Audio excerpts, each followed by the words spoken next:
Saya langsung kasih tahu orang, saya bilang kalau AK-47 tuh dia punya harga 100 juta. Terus kalau pistol itu 50 juta. Datang, orang dugaan dong keluar tuh, dong bawa uang cash itu 150 juta. Selanjutnya yang masalah yang selain-lainnya, pembunuhan ke apa itu saya tidak tahu. Keterangan saksi Roy Marten Howai dihadirkan secara online dibantah kelima tersangka yang merupakan anggota TNI aktif. Oh my god. Friends, welcome to the Manuscript Papua YouTube channel. Selamat datang di channel YouTube Manuskrip Papua. Mari menelah dan menilai kasus pembunuhan yang disertai mutilasi di Timika pada tanggal 22 Agustus tahun 2022 lalu. Roy Marten Howai, pelaku atau bukan? Dalam rekaman video ini, Roy Marten Howai menyatakan tidak tahu mengenai kasus pembunuhan itu. Roy Marten Howai sendiri sudah ditangkap dan ditetapkan sebagai tersangka. Dari beberapa rilis media yang beredar, Roy Marten Howai telah dijatuhi hukuman seumur hidup. Berkaca dalam video ini, saya YouTuber Manuskrip pinjam kalimat dari Yang Mulia, Yan Christian Warinusi, yang mengatakan bahwa rangkaian kasus-kasus HAM di atas tanah Papua ada label, yaitu pagar makan tanaman. Pembunuhan ini harus menjadi contoh bagaimana pemerintah tegas menindak kejahatan yang dilakukan oleh aparat keamanan. Jika tidak, akan muncul kesan di mata rakyat Papua bahwa para aparat, yang seharusnya menjamin keamanan masyarakat, justru menjadi pembunuh warga sipil. Sebelumnya, media nasional.tempo.co pada tanggal 31 Desember tahun 2022 menulis bahwa 4 warga sipil telah ditemukan tewas dengan kondisi tubuh tidak lengkap atau korban mutilasi di Mimika, Papua. 4 warga sipil ini ditemukan pada Jumat tanggal 26 Agustus tahun 2022 dan diketahui berasal dari Kabupaten Duga, Papua.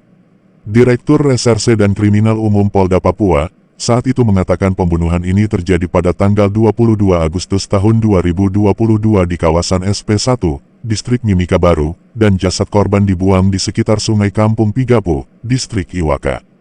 Kasus ini baru terkuak 4 hari kemudian setelah kejadian, yakni pada tanggal 26 Agustus tahun 2022, dan dari hasil pemeriksaan diketahui pembunuhan disertai mutilasi ini dilakukan oleh 10 orang, diantaranya termasuk 6 anggota TNI AD.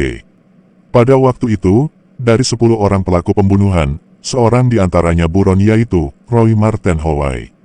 Dan berdasarkan postingan media nasional.tempo.co, Roy Marten Howai telah dituding sebagai otak dari pembunuhan yang terjadi pada Senin malam tanggal 22 Agustus tahun 2022. Dalam kasus ini, para pelaku berdalih keempat korban menjual senjata dan kemudian menjebaknya. Pelaku juga berdalih bahwa para korban berkaitan dengan kelompok kriminal bersenjata KKB Papua. Nah, saudara-saudara, berkaca dari pernyataan Roy Marten Howai pada video ini, dan dari sejumlah informasi yang telah beredar, Roy Marten Howai, dia ini pelaku atau bukan? Silahkan hantam tanggapan Anda di kolom komentar, tetapi ingat wajib sopan. Salam hormat dari saya, YouTuber Manuskrip Papua. Manuskrip. Buat siap, awalnya itu saya dapat suruh untuk cari orang untuk jual senjata. Saya dapat suruh dari Bapak Lala itu Abang Jack, yang tinggal di depan Baramule, punya bengkelas. Pace itu. Dia bilang dia butuh uang, jadi saya itu kerja dia punya tembok di belakang KKPSY punya rumah. Dia bikin tembok itu, saya kerja itu selama ada sekitar 2 bulan. Tembok itu dia punya tinggi ada sekitar 7 meter. Jadi saya kerja itu, sambil saya kerja, Pace dia bilang, ada tolong cari orang yang mau beli senjata AK-47 sama pistol.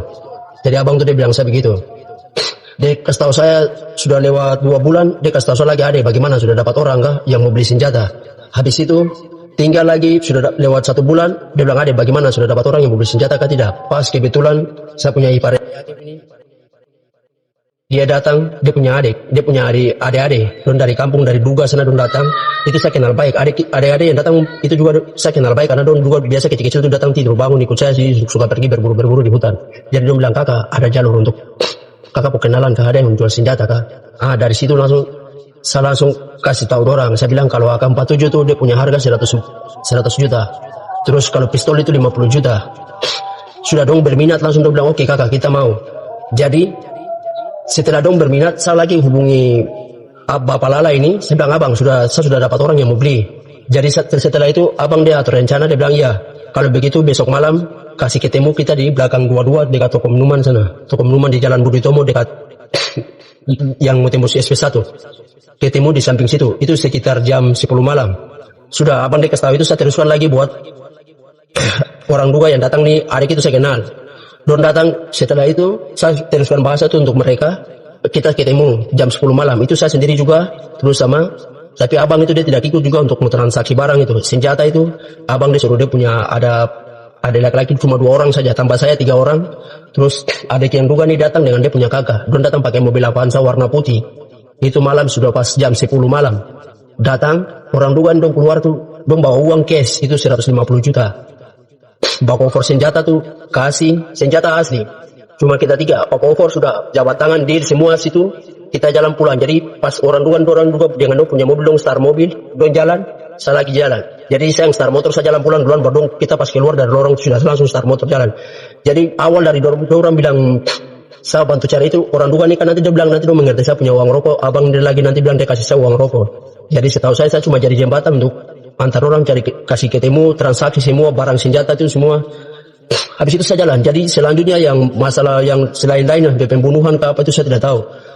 Pada sidang kasus pembunuhan dan mutilasi keempat warga Nduga di Mimika yang digelar di Pengadilan Militer 319 Jayapura Rabu 14 Desember 2022, para tersangka saling bantah fakta kejadian. Keterangan saksi Roy Marten Howai dihadirkan secara online dibantah kelima tersangka yang merupakan anggota TNI aktif. Roy adalah juga merupakan salah satu warga sipil yang menjadi tersangka kasus pembunuhan dan mutilasi 4 warga Nduga di Mimika. Dalam kesaksiannya, Roy menemukan segepok uang lainnya yang senilai 250 juta rupiah dalam mobil para korban pembunuhan dan mutilasi itu. Saat itu sekitar pukul 1:30 waktu Papua, Roy menerima panggilan telepon dari Jack. Ia diberitahu akan segera dijemput oleh terdakwa Rahmat, Robertus, Rizky, dan Pargo. Saat jemputan itu tiba, Roy menyerahkan uang yang ditemukan di dalam mobil para korban kepada Rahmat dan kawan-kawan. Roy kemudian mengikuti Rahmat dan kawan-kawan menggunakan mobil menuju Lokpon. Dalam perjalanan itu, mereka sempat membeli bensin dan berhenti lagi di sebuah tempat sampah untuk mencari 7 buah karung. Sesampainya di Lokpon, Roy bertemu dengan terdakwa beserta tersangka lainnya. Saat itu, jenazah keempat korban berada di bagasi mobil, namun sudah dalam kondisi tanpa kepala. Setelah membuang jenazah keempat korban mutilasi itu, Roy dan para terdakwa dan tersangka lainnya menuju ke arah jalan Trans sesuai perintah Jack. Selanjutnya, Rahmat menyiram mobil yang dipakai para korban dan membakarnya.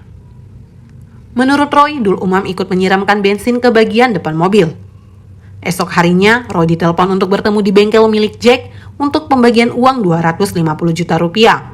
Kesaksian rinci Roy itu memanen bantahan dari para tersangka.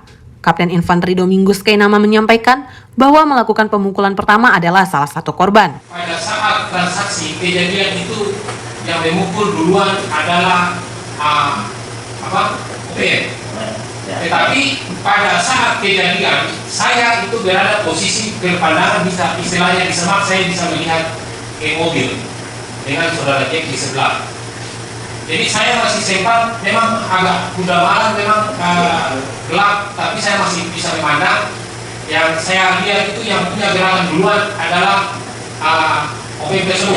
Kainama juga membantah jika 3 korban meninggal di lokasi transaksi. Kainama justru menyatakan ketiga korban digiring beriringan menuju Lokpon dan dibunuh di sana. Sementara seorang korban meninggal di lokasi transaksi. Pratu Rahmat Amin CC membantah bahwa dirinya menentukan harga senjata api yang ditawarkan kepada keempat korban. Menurutnya penawaran harga senjata api itu ditentukan oleh Jack. Rahmat juga menyatakan uang yang diserahkan Roy kepada dirinya hanyalah 150 juta rupiah, bukan 250 juta rupiah. Uang yang dibawa saudara saksi 5 ini 150 bukan 250. Tersangka lainnya juga membantah kesaksian Roy. Mereka menyatakan keempat korban itu tiba di Lokpon dalam keadaan masih utuh.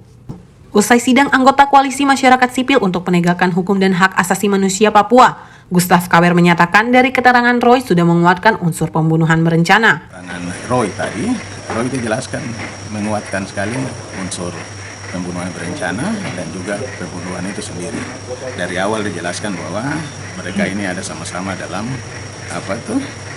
perencanaan itu pembunuhan, terus mutilasi mereka ada sama-sama, termasuk dia juga terlibat dalam pembunuhan Arnold Lockberry itu.